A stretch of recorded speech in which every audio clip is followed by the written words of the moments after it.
వాగర్థావివ సంపృక్తౌ వాగర్థ ప్రతిపత్తయే జగతః పితరౌ వందే పార్వతీ పరమేశ్వరౌ. నమో మహద్భ్యో ఋషిభ్యో గురుభ్యో నమః. నమే భక్త ప్రణశ్యతి. కృష్ణ పరమాత్మ గీతలో చెప్పినటువంటి పెద్ద ఘోష. నమే భక్త ప్రణశ్యతి, నా భక్తుడు పడిపోడు, దెబ్బతినడు. చెప్పాడే లేదు, ఇంకేం భయం మనకి. అందుకే నన్ను పట్టుకున్నవాడు జారిపోడు. ఇంకా చెప్పాలి అంటే, ఎందుకంటే ఆయన అచ్యుతుడు కదండి, జారడు జారనివ్వడు. ఆయన పట్టుకున్నవాడు జారడు, పైకి నిస్తాను, గట్టివాడు. అలాంటి గట్టివాడిని పట్టుకుంటే మనం పడిపోతామా? పడము. పేరు మారింది, అచ్యుతాస్థానం. అంతేగాని శాశ్వత గుం శివం అచ్యుతం. మళ్ళీ ఇద్దరు పక్క పక్కన వచ్చారు చూడండి. శివం అచ్యుతం శాశ్వతం, ఇంకేం కావాలి? అందుకే శాశ్వతమై శివమై అచ్యుతమైనటువంటి ఆ పరమాత్మను పట్టుకున్నవాడు పడతనమవుతాడా? అవడు. మొత్తానికి తల్లి పసితనం నుంచి పరమేశ్వరుడిపై భక్తి కలిగి, ఉద్దిక కలిగి, సంస్కారములు కలిగి ఉన్నటువంటిది. అలాంటి ఈమెకు క్రమంగా వివాహం జరిగినది. అతడు కూడా యోగ్యుడు. పైగా ఈ తండ్రి కూతురి మీద ఎంత మమకారం అంటే అతడితో చెప్పాడు, నువ్వు ఇల్లరికి అల్లుడుగా ఉండాలయ్యా, అమ్మాయిని వదులుకోలేను అన్నాడు. సరేనని అతడు అంగీకరించాడు. యోగ్యుడు. ఇల్లరికి అల్లుడిగా వచ్చినా అతనికి చాలా ప్రాధాన్యం వీళ్ళు ఇచ్చేవారు. ఇతర వ్యాపారం కూడా అతడు చూసుకునేవాడు. చక్కగా కాలం గడుస్తూ ఉన్నది. అన్యోన్యంగా ఉన్నారు. దాంపత్య ధర్మం చక్కగా పాటిస్తూ ఉన్నారు. పైగా ఈమెకి వచ్చిన వారికి పెట్టాలి అనేటువంటి తపన ఉందిటండి. ఇల్లాలకి ఇలాంటి తపన ఉంటే ఇల్లు స్వర్గం అండి. ఆయన గారికి లేకపోయినా పర్వాలేదు, కానీ ఆవిడకుంటే చాలు. ఎందుకంటే ఆవిడకి లేకుండా ఆయన గారికి ఉంటే అసలు సాగనివ్వదు, అది వేరే విషయం. ఆవిడకు ఉండాలి, ఉంటేనే సాగుతుంది అక్కడ. పెట్టేది ఆవిడకి. వీడికి ఏం పోయి భోజనంకి వస్తారా అని 10 మంది పిలుచుకొస్తాడు, పెట్టేది ఆవిడే. అయితే ఎంతమంది వచ్చినా ఆవిడ పెడుతుందని ధైర్యంతో పిలిచేవాడు కొందరు ఉండొచ్చు. కానీ అవే మీ ఇంట్లో భోజనం పెడతానంటే మా ఆవిడని అడిగి చెప్తాననే వాళ్ళు ఉన్నారు. ఏదో మనకి మనుచరిత్రలో మహానుభావుడు రాశాడు, వండనలయదు వేబురు వచ్చి రేని అర్ధరాత్రంబునందైన అతని గృహిణి అని వర్ణిస్తాడు ప్రవరుడు భార్య గురించి. అది ఉత్తమ గృహస్థ ధర్మం చూపించడానికి అత్యద్భుతంగా రచించాడు మనుచరిత్ర. చాలామందికి తెలుసుగా పుస్తకం ఒకటి ఉందని. కొందరు పెద్దవాళ్ళకి మనుచరిత్రలో ఒక వరుధిని ప్రవర ఘట్టం తప్ప మనకు తెలియదేమో. ఇంకా చాలా అద్భుతమైన తత్వాలు ఉన్నాయి. అంత గొప్ప గ్రంథం మనుచరిత్ర. అందులో చూపిస్తున్నాడు ఇక్కడ ఆ ధర్మం ఎలా ఉంటాయో అనేటువంటిది. ఈమె ఏంటంటే ఎవరు ఇంటికి వచ్చినా వారికి చక్కటి భోజనం పెట్టాలి. తండ్రి కూడా సంస్కారం అక్కడ ఉంది కనుక ఈ తల్లికి వచ్చిందండి. ఇతను గాడి కొంచెం వినాస్తున్నది, ఏంటి వచ్చిన వాళ్ళందరికీ అలా పెట్టేస్తూ ఉంటావా అని. ఏదో భగవంతుడు ఇచ్చాడు, ఇచ్చింది పంచుకొని తినాలి, పంచుకు బ్రతకాలి. ఒకడికి లేనిది నీకు ఇచ్చాడు అంటే ఇంకోడికి నీకు ఇచ్చే అవకాశం ఇచ్చాడు. ఇది గుర్తుపెట్టుకోండి.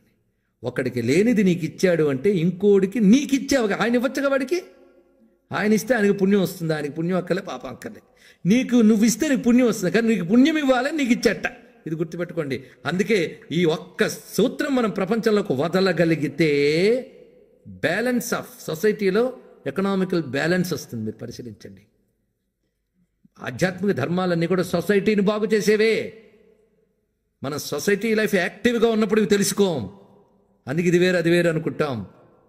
కనుక ఉన్నవాడు లేనివాడికి పంచగలిగితే లేనివాడికి కూడా ఏదో ఒకటి ఉంటుంది కనుక వాడుకున్నది వాడివ్వగలగాలి. ఈ సృష్టిలో ఇది ఎప్పుడు ఉండాలి.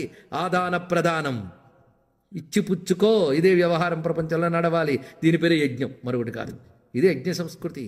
అందుకు వచ్చిన వాడికి ఇచ్చుకోవాలి కదండి. ఈ తల్లి ఇచ్చేది. మొత్తానికి భర్త సణుగుతోనో ఏదో నీ ధర్మం మాత్రం చక్కగా జరిగిపోయేది. పైగా ఇంకోటి నేర్చుకుందిట. ఎందుకంటే భర్తకి ఇవంటే చాలా ప్రేమ. అందుకే ఏది ఇచ్చి ఇది నాకు ఇది నీకు అనేవాట. నీకు అన్నాడు సంతోషం. ఈవిడ ఒక్కొక్కప్పుడు తనకి అని పెట్టిన భాగంలోంచి ఇచ్చేదిట. అదొకటి. ఇలాగా జరుగుతున్నది. ఒకరోజు ఆయన దుకాణంలో ఉన్నాడు. ఎవరో ఆ ఆప్తమిత్రుడు కూడా వచ్చి ప్రత్యేకించి 2 పళ్ళు తెచ్చేటండి, మామిడి పళ్ళు. ఆ సీజన్లో పైగా చెప్పాడు, ఇవి ఎక్కడా దొరకవు, అరుదైన పళ్ళు, చాలా తీయగా ఉంటాయి.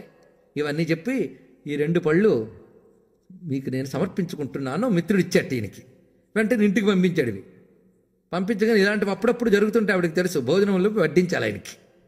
పైగా ఇలా 2 వస్తే మాత్రం నీకోటి నాకోటి. ఇది కనుక తనకి అతనికి అని తెలిసిపోయింది. ఇలాంటి చాలా మార్లు జరిగాయి కనుక 2 పళ్ళు తీసుకెళ్ళి చేసింది ఏంటంటే పరమాత్మకి నైవేద్యం పెట్టిందండి. ముందు ఇంటికి వచ్చిన పండుని భగవంతుడికి పెట్టడం అనేది ఈ దేశపు సంస్కారం కదా. ఆయనకి నైవేద్యం పెట్టింది. ఈ లోపల ఒక ఆయన వచ్చేట, బాగా ఆకలిగా ఉన్నట్ట.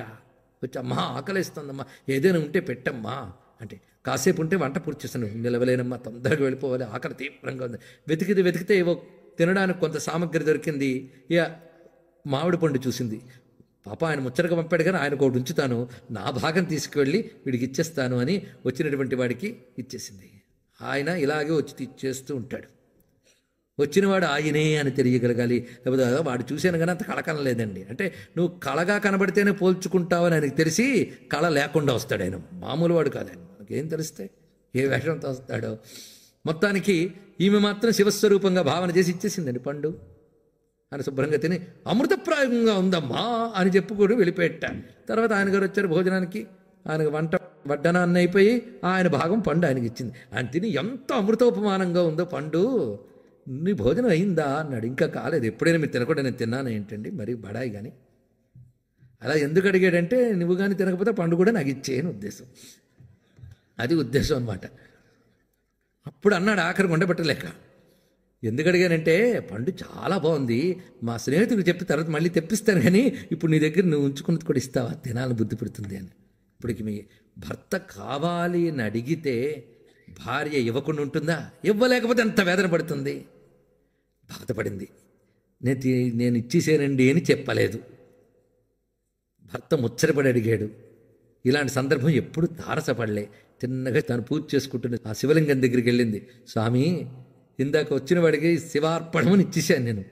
మా భర్త ఇప్పుడు అడుగుతున్నాడు ఏం చేయమంటావు అని దండం పెడితే ఓ పండు ఇచ్చేటండి ఆయన చేతులు. చిత్రం, ఆశ్చర్యపోయింది. తిన్నగా తీసుకెళ్ళి ఇచ్చిందిట. తిని ఈ 2 పళ్ళు ఒకరే తెచ్చారా అన్నది. అవునండి, మీరు 2 పళ్ళు పంపించారు కదా. కాదు, ఆ పండు కంటే ఇది ఇంకా చాలా బాగుంది. ఏమండి ఆయన మాయ కాకపోతే అలాంటి రుచున్నది ఇచ్చివచ్చు కదా, ఏం బాధ. మళ్ళీ ఇలాంటివన్నీ అసలు బుద్ధి పుట్టించడం ఎందుకు ఆయనకి, మళ్ళీ ఈ రుచి పుట్టించడం ఎందుకు. మార్పు, రుచిలో మార్పు. వెంటనే దానికంటే బాగా రుచిగా ఉంది, నేను నమ్మను, ఇది ఎలా వచ్చింది చెప్పను. అబద్ధం ఆడది వీడు, అదొకటి వచ్చింది. అంటే నిజం చెప్పకుండా కాపాడచ్చు కానీ అబద్ధం ఆడదు, అదొకటి. 2 ఉన్నాయి. సత్యాన్ని కాపాడుకోవడం వెరైటీగా చేయొచ్చండి, నిజం చెప్పకపోతే అయిపోయింది. కానీ అబద్ధం ఆడదు. ఎలా వచ్చిందో చెప్పండి, ఏం చెప్తుంది ఇంకా. పరమేశ్వరుడు ఇచ్చాడు, నేను నమ్మను. అంటే దేవుడు పళ్ళు కూడా ఇస్తారా? సహజం కదండి. నేను నమ్మను అన్నాడు. నమ్మకపోతే ఉన్నది చెప్పాను, నేను ఎప్పుడైనా అబద్ధం ఆడేనా అని అంటే అప్పుడు వెంటనే అయితే నా దగ్గర ఒకటి అడుగు చూడు అన్నట్టు. ఇంకేంటి ఇప్పుడు ఛాలెంజా? పతి ఆజ్ఞ. పరమేశ్వర ఇలా ఆయన అడుగుతున్నాడు, నువ్వు అనుగ్రహించదలుచుకుంటే అనుగ్రహించే. వెంటనే పండు వచ్చిందండి చేతులకి. ఇతడు భయపడి పెట్టి చూసి ఇక్కడ, ఎందుకంటే దేవుడు మహిమ చూపిస్తాడేంది పురాణాల్లో చదువుకుంటే బాగుంటుంది, లేదా ప్రవచనాల్లో వింటే బాగుంటుంది, కానీ హఠాత్తుగా ఎదురుగా కనబడితే భయం లేదు. భయం వేసింది. ఎందుకంటే పక్వత లేని వాళ్ళకి వచ్చే సంస్కారాలు వేరు. అయితే ఈ పక్వత లేని వాళ్ళే 99% ఉంటారు. అజ్ఞబాహుల్యో లోకః, లోకంలో అజ్ఞానులు ఎక్కువ అన్నాడు. సహజం అది. ఆశ్చర్యపోయి భయపడిపెట్ట, ఏదో తిన్నాను అనిపించుకుని లేచి ఇంకా వెళ్ళిన వాడు ఇంటికి రాలేదండి. ఒక్కసారి హఠాత్తుగా కాళ్ళకి సాష్టాంగ దండ ప్రణామం చేసేట, ఏమిటిది అన్నది చెప్పలేదు, వెళ్ళిపోయాడంతే. ఇంకేమైనా భార్య అనే భావం లేదు, ఒక దేవత మా ఇంట్లో ఉంది, సామాన్యురాలు కాదు అని భావించి మరి రాలేదట. ఈ లోపల అల్లుడు గారు, మనం ఓడకన్నీ సిద్ధం చేసాం, మీరు వెళ్తారా వ్యాపారానికి? ఇంటికి రాకుండా నట్టించట్టు వెళ్ళిపెట్ట, కబురు పంపించట్ట నేను వ్యాపారానికి వెళ్తున్నాను అని. సరే, ఆమె అనుకున్నది తొందరగా వ్యాపారానికి వెళ్ళిపోయాడు అనుకుని తను తన ధర్మపాలన చేసుకుంటూ వెళ్ళిపోతున్నది. ఎప్పటికీ రాలేదండి, చాలా కాలం గడిచిపోయింది. సరే, ఎక్కడున్నాడా అని కబుర్లు వెళ్ళే తెలియలేదు. ఆఖరికి చూచాయిగా ఈయన చేస్తున్న ప్రయత్నాల్లో ఆయన వ్యాపారం పూర్తి చేసుకు వచ్చేసాడు కానీ ఇక్కడ దిగలేదు. అట్నుంచటి పాండ్య దేశానికి వెళ్ళిపోయి అక్కడ వ్యాపారం చేసుకుంటున్నాడు అని వార్త తెలిసింది. అక్కడ ఆయన కొత్తగా మళ్ళీ వ్యాపార జీవితం మొదలు పెడితే అక్కడ ఒక గృహస్థు వచ్చి వాళ్ళ కుమార్తెకి ఇచ్చి పెళ్లి చేసుకుంటావా అని అడిగేట. అసలు పెళ్లిని దాచిపెట్టి మళ్ళీ పెళ్లి చేసుకున్నాడు. కానీ ఇంత ప్రయాణాల్లో ఎప్పుడూ పొద్దుట్లేసి తలుచుకునేది మాత్రం పునీతవతి అని ఆమెను తలంచుకుని నమస్కారం చేసుకునేవట. ఇంతవరకు ఏదో శివుడికి నమస్కారం చేసుకోవడం భక్తి కాకపోయినా అలవాటు కొద్ది వచ్చింది, కానీ తన ఇంటి దేవతగా భావించేవాడు అతను. అలాగని ఆమె మీద నిరాదరణ ఏమీ కాదు, దేవతాభావం తప్ప మరో భావం లేదు అతనికి ఆమె పట్ల. అది ఏర్పడిపోయింది అతనికి. మొత్తానికి ఆ దేవత అనుగ్రహం అని చెప్పి ఈమెను వివాహం చేసుకున్నట్ట. ఆ వివాహం చేసుకున్నాక సంతానం కలిగింది. మొదట అమ్మాయి పుట్టింది. ఆ అమ్మాయికి పునీతవతి అని పేరు పెట్టుకున్నాడు. ఇక్కడ ఆమె దేవత. ఆ ఇంట్లో తన మొదటి భార్య దేవత అని కొత్త భార్యకి కూడా చెప్పాడు, నేను నీకు దాచను, ఆమె దేవత, ఆమె మనం ఎప్పుడు ఆవిడని తలంచుకోవాలి అంటే ఆవిడ కూడా తలంచుకునేది. ఇలా వాళ్ళ జీవితం సాగేది. మొత్తానికి ఈయన చిరునామా తెలుసుకుని, ఈయన అక్కడ ఉన్నాడని తెలుసుకుని ఈమె తండ్రి పునీతవతి తండ్రి పల్లకి ఏర్పాటు చేసి ఈమెని తన బంధువర్గాన్ని తీసుకుని ఆ పాండ్య దేశానికి బయలుదేరాడు. అక్కడికి వెళ్ళేటప్పటికల్లా వాళ్ళు వస్తున్నారు అని తెలుసుకోగానే నీ బయలుదేరేటండి. ఎదుర్కోలు వెళ్ళి ఆమె పల్లకి నుంచి దిగ్గా అనే సాష్టాంగ దండ ప్రణామాలు చేసి, అమ్మా నిన్ను నేను భారీగా భావించలేను, అది ఎప్పటి నుంచో, దయచేసి నన్ను అర్థం చేసుకో. వీళ్ళందరూ నేను అన్యాయం చేశానంటారు కానీ నీలాంటి దేవతకి భర్త భార్య ఈ బంధాలు ఏమిటమ్మా అంటే ఆమె హఠాసురాలైంది. పరమేశ్వర, నేనేదో ఆయనకు భారీగా ఆయన ధర్మంగా సేవ చేసుకుంటూ నిన్ను సేవించుకుందాం అనుకున్నాను కానీ ఒక స్త్రీకి అత్యంత ముఖ్యమైనటువంటి భర్తృప్రేమనే నాకు లేకుండా చేసావా, ఇదా నీ యొక్క కారుణ్యం అనుకుంది. అయినా స్వామిపై నెపం వేసి నిందించడానికి చేత కాదు. ఎందుకంటే చిన్నప్పటి నుంచి ఆమెకు ఒకటే అలవాటైపోయింది, ఏది జరిగినా అది శివుడు అనుగ్రహమే. ఇది ఒక్కట ఆమెకు చిన్నప్పటి నుంచి స్థిరపడిపోయిన అభిప్రాయం. సుఖం కలిగినా దుఃఖం కలిగినా నేను దుఃఖం అనుకుంటున్నానే కానీ నాకు ఇచ్చేది శివుడు, నాకు బాధ కలిగించేది ఇవ్వడు. ఇప్పుడు నా దుఃఖంగా అనిపిస్తోంది కానీ శివుడిచ్చాడు కనుక పరిణామంలో నాకు అది సుఖమే అవుతుంది అనుకుందిట. ఈ భక్తిని సఖ్యభక్తి అంటారు. ఇది శివపురాణంలో పరమేశ్వరుడు చెప్తాడు. విశ్వాస సఖ్య లక్షణం. స్నేహంలో ప్రధానమైనది ఏంటో తెలుసా? కొంతమంది స్నేహం స్నేహం అంటూ ఉంటారు. ఏంటంటే ఒక్కడు చేస్తే బాగోని పని కలిసి చేస్తే బాగుంటుందని. అదే స్నేహాలు ఈ రోజుల్లో. స్నేహం అంటే విశ్వాస సఖ్య లక్షణం, చాలా ముఖ్యమైన విశ్వాసం. ఏమిటయ్యా విశ్వాసం అంటే ఇందాక అందుకు అది ఆరంభించాం. శంభోత్వం పరమాంతరంగ ఇతిమే చిత్తే స్మరామ్యన్వహం. శివుడికి మించిన స్నేహితుడు లేడు. ఇది గుర్తుపెట్టుకోండి. నిజమైన స్నేహితుడు అతడే. సృష్టిలో ఇవాళ ఒకరి స్నేహితులు నిన్ను ఇవాళ ఆదరిస్తారు అనుకుంటావు, కానీ భయంకరమైంది లోకం. వీళ్ళందరూ నీపై స్నేహంగా ఉన్నారని ప్రేమగా ఉన్నారని అనుకుంటావు, కానీ తిరగబడిపోతుంది మొత్తం కూడా. ఇవాళ నువ్వే దేవుడువు, నువ్వే గురువువి, నువ్వే స్నేహితుడు తిరిగిన వాళ్ళు తిరిగిపోతుంది లోకం. కనుక వీళ్ళని చూసి నమ్మడం కాదు, లోకేశ్వరుడే నిజమైన స్నేహితుడు. ఆయన తిరగడండి, ఎప్పుడు ఉంటుంది. శాశ్వతగం శివమచ్యుతం, గుర్తుపెట్టుకోండి. అందుకు అటువంటి అనుబంధం ఉన్నవాడు ఇవి జారిపోయేని బాధపడడు. ఇది గ్రహించవలసింది. వంచనతో కూడినది లోకం. భగవంతుడు ఒక్కడే, ఏ వంచన లేనివాడు. కనుక వంచిస్తాడా? వంచడు. ఇందులో ఏదో పరమార్థం ఉంటుంది. అలాంటిది స్త్రీకి అసలు భర్తృ స్నేహం కంటే భర్తృ ప్రేమ కంటే పరమార్థం లేదు. అదే దెబ్బతింది. ఇప్పుడు చూడండి, అల్టిమేట్ అది దెబ్బతింది. అయినప్పటికీ ఇది కూడా శివానుగ్రహమే, విశ్వాస సఖ్య లక్షణం. అందుకే ఏది జరిగినా నాకు మంచే జరిగింది అనుకోవడమే గొప్పది. సృష్టిలో ఏ విపత్తు ఎదురైనా ఈశ్వరానుగ్రహం అని మీరు అనుకోగలిగితే దాన్ని దాటి మీరు తర్వాత కర్తవ్యంలోకి వెళ్ళిపోతారు. ఇది మీకు మేనేజ్మెంట్కి కూడా పనికొస్తుంది, వేదాంతానికే కాదు. ఇక్కడ అటువంటి వాడు జీవితంలో దృఢంగా అడుగులు వేయగలడు. మానసిక దుర్బలతలు పోతాయండి ఆధ్యాత్మికత వల్ల. లేకపోతే ప్రధానికి బెంబేలెత్తిపోయి సూసైడ్ చేసుకోవాలనిపించడము, డిప్రెషన్లు, సైకియాట్రిస్టులు చెట్టు తిరగడాలు ఇవే అఘోరిస్తాయి. ఎందువల్ల అఘోరిస్తాయి? ఆధ్యాత్మికత పునాది లేకపోవడం వల్ల. క్షుద్రం హృదయ దౌర్బల్యం త్యక్తోత్తిష్ట పరంతప అన్నాడు కృష్ణ పరమాత్మ. హృదయ దౌర్బల్యం పోగొట్టడానికి ఆయన వాడిన మందు వేదాంతం, అదే భగవద్గీత.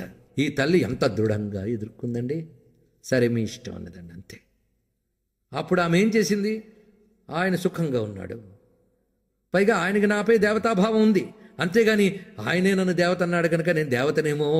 ఇంక వెంటనే వచ్చిన వాళ్ళందరూ కుంకుమలు ఇవ్వడం, విభూతులు ఇవ్వడం, దుకాణాలు ఓపెన్ చేయలేదండి. ఇది కూడా చాలా బాగుంది, బాగా గుర్తుపెట్టుకోండి. అవతలవాడు మీ పట్ల గౌరవం చూపించాడు అంటే అలా వాడికి గౌరవం చూపించాలని బుద్ధి పుట్టించింది ఏదో ఆలోచించుకోవాలి. సృష్టిలో ఎందరో ఉంటారు, అందరినీ చూసి నమస్కారం చేస్తారు, కొందరిని చేస్తారు. ఎందుకు అంటే వాడు చూసి నమస్కరించేది ఏదో నీకు భగవంతుడు ఇచ్చాడు. ఆ ఇచ్చిన దానికి నువ్వు నమస్కారం చేసుకో. ఇది చాలా ముఖ్యం. ఇలా ఉన్నటువంటి వాడు వేటికి వెళ్తాడండి?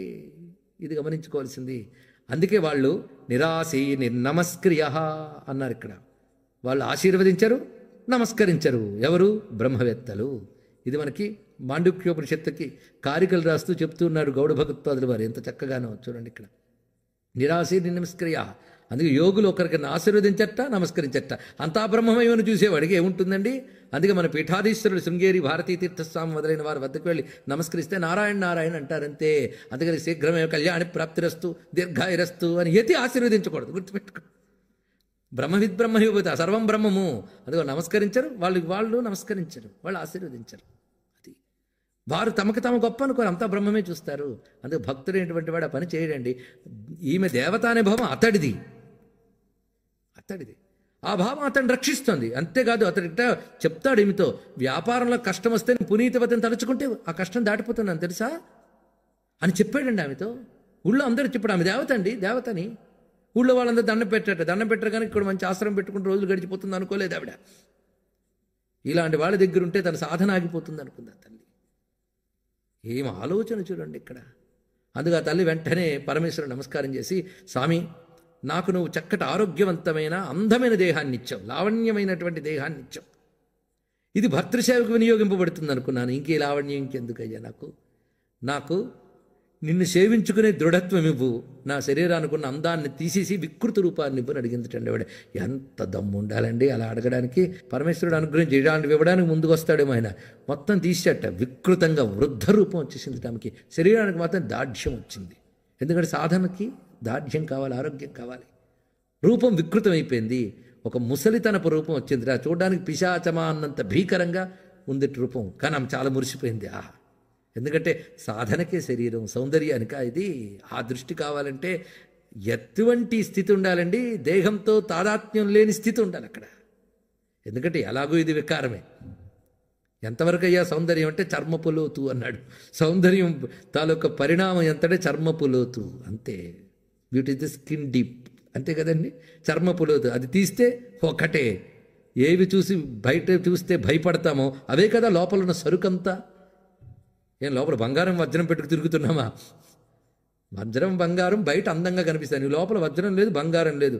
బయట ఏవి చూస్తే భయపడతామో అవన్నీ లోపల చక్కగా ప్యాక్ అయ్యి ఉన్నాయి అంతే కదా. రక్త మాంస అస్తులు ఇవే. గట్టిగా ఆలోచించు, నీకు సత్యం తెలుస్తుంది. సత్యం తెలుస్తుంది కానీ భయపడిపోయి అలాగే అంటారండి వేదాంతులు. అలాగే అంటారు వేదాంతులు అంటారు కానీ అసత్యం అన్నారు వేదాంతులు అనం. సత్యం అని తెలుసు, డైజెస్ట్ చేసుకోలేం. ఎందుకు? పచ్చి నిజాన్ని జీర్ణించుకోలేక అబద్ధాన్ని నిజమని వేలాడి అసత్య మిథ్యా జీవనం గడుపుతున్నాం మనందరం కూడా. సత్యం తెలుసుకోరికితే ఎలా ఉంటుందండి? మొత్తానికి ఆ తల్లి వికృతి రూపం రాగానే సంతోషించింది.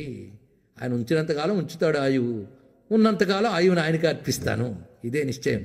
అప్పుడు తల్లిదండ్రులకు నమస్కారం చేసుకుని, నేను ఎవరి దగ్గర ఇంకా అనుమతి తీసుకోవాలి? ఎవరి దగ్గర తీసుకోవాలో వాడు నన్ను దేవత అన్నాడు. ఇంకా అవసరం లేదు, అతడికి నా అవసరం లేదని స్పష్టమైపోయింది. ఇక తల్లిదండ్రుల వివాహం చేసేవరికి ఇంక నేను ఎవరికి? నా శివుడికే నేను. ఇంక నేను వెళ్ళొస్తాను, నేను ఎవరికీ ఏమీ కాను, శివుడిని వాడను. ఇదొక్కడు తెలుసుకోండి. సృష్టంతా నువ్వు అక్కర్లేదని తోసేసినా నువ్వు కావాలనుకునేవాడు స్వామి ఒక్కడే. ఇది గుర్తుపెట్టుకోండి, ఇదొక్కడు గుర్తుపెట్టుకోండి. ఎవరి కోసం ఉండాలి? ఎవరి కోసం ఉండాలంటే నా కోసం రా బాబు అంటాడు ఆయన. ఎందుకంటే అందరూ నీ తోసేసిన నీలో, నీతో, నీ కోసం నివ్వై ఉన్నవాడిని నేనే. ఇది ఒకటి గుర్తుపెట్టి, ఆయన్ని మించిన తోడు లేడు. అందుకే సుహృద సర్వభూతానాం జ్ఞాత్వా మాం శాంతి మృచ్చతి. గీతలో స్వామి చెప్పాడు, అందరికీ నిజమైన స్నేహితుడిని నేనే అని ఎవడు తెలుసుకుంటున్నాడో వాడు మాత్రమే శాంతిని పొందుతాడు. మిగిలిన వారికి తేషాం శాంతి హిన్న, మిగిలిన వాళ్ళకి లేదు. అదొక్కటే అసలైన తోడుని తెలుసుకుంటే ఎప్పుడూ ఆనందంగా ఉండొచ్చు. ఈ తల్లి అప్పుడు బయలుదేరిందిట. రకరకాల శివక్షేత్రాలు తిరిగింది ఈ తల్లి. ఆ తల్లి పేరు కారైక్కాల్ అమ్మన్ అని పేరైపోయిందని అందరూ అలాగే పిలిచారమని.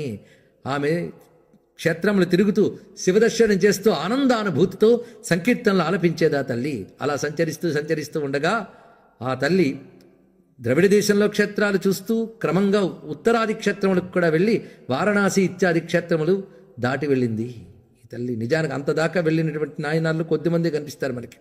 ఈ తల్లి తిన్నగా ఎంత తెగింపుతో వెళ్ళిందంటే కైలాసాచలాన్ని చూడాలి అని వెళ్ళిందిటండి. ఆమె కైలాసం శివుడు, ఆయన్ని ఎలాగైనా చూడాలి. ఎందుకంటే దేహం మీదే మమకారం లేని ఆమెకి అలాగైనా వెళ్ళాలి, వెళ్ళి చూస్తాను అని సిద్ధమైంది. ఎందుకంటే అడిగినవన్నా ఇస్తున్నాడు. పండివ్వడం కనబడింది, శరీరం మార్చడం కనబడింది. ఇంకా శివుడు ఉన్నాడేమో కాదు, శివుడే ఉన్నాడు. శివుడు ఉన్నాడు కూడా కాదు, శివుడు ఉన్నాడేమో కాదు, శివుడు ఉన్నాడు కాదు, శివుడే ఉన్నాడు. ఇది భావం అండి. శివుడే ఉన్నాడు, మిగిలినవన్నీ ఉన్నట్టు కనిపిస్తుంటాయి. ఇది బాగా గుర్తుపెట్టుకోవాల్సింది. మిగిలినవన్నీ ఉన్నట్టు కనిపిస్తాయి, శివుడే ఉన్నాడు. ఈ సత్యం ఎవడు తెలుసుకుంటాడో వాడు ఎప్పుడూ ఉంటాడు, మిగిలినవాడు ఉండిపోతూ ఉంటాడు. ఇవి చెప్పిన 4 మాటలే వేదాంతం, మరొకటి కాదు. ఆలోచించుకోండి. శివుడే ఉన్నాడు. అందుకే ఆ తల్లి బయలుదేరిపోయిందండి. అడుగడుగున పరమేశ్వరుడే మార్గబంధు, గమ్యం శివుడు, తోడు శివుడు, తోవ శివుడు.